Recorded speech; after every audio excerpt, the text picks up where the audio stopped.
Skarloey, the little engine, loves all the sights and sounds along his line and knows them very well.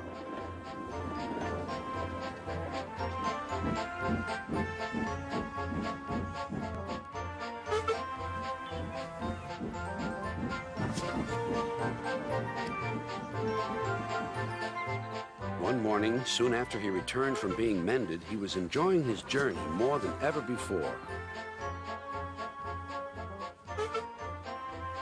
Along the way, he met Rusty. "You know," he said, "if I couldn't see these familiar faces and places, I'd think I was on a different railway. You've done wonders with these rails."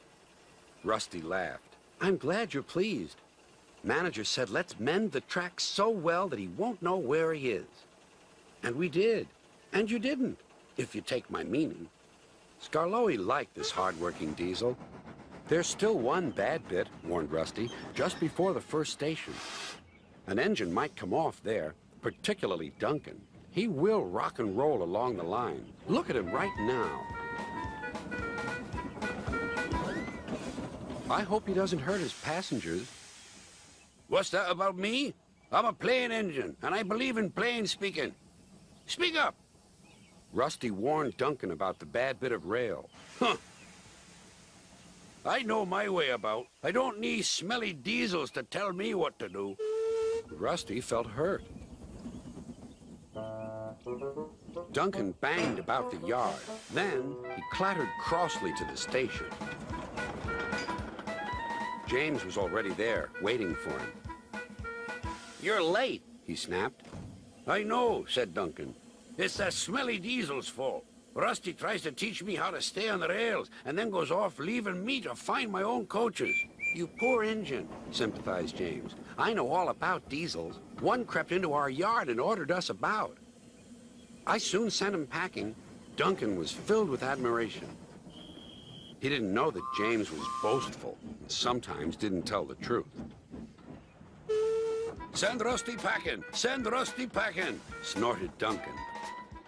He climbed the hill furiously. "Well done, boy," encouraged his driver. "Keep it up." Soon they were near the first station. Duncan was pleased. "Nothing's happened. Nothing's happened, silly old diesel. Clever me." And he rocked and rolled along the line.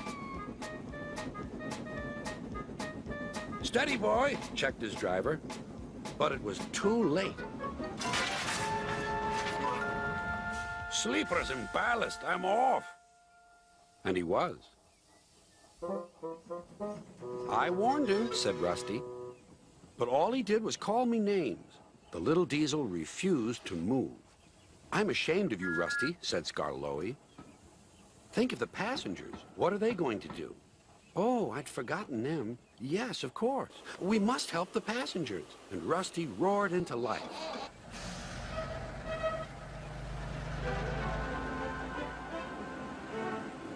Duncan stood sad and solitary.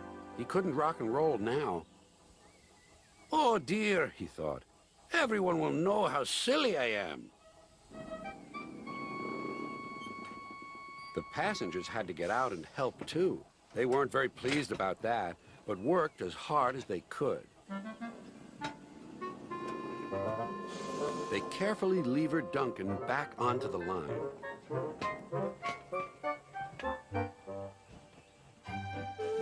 After that, Duncan was extra careful all day.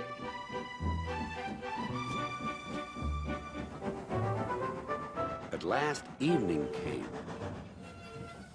"Rusty," he whispered, "thank you for helping. I'm sorry I was rude to you." "That's all right, Duncan." "I wish all diesels were like you. Let's be friends." "Suits me," replied Rusty. "We'll mend that bad bit of rail first thing tomorrow."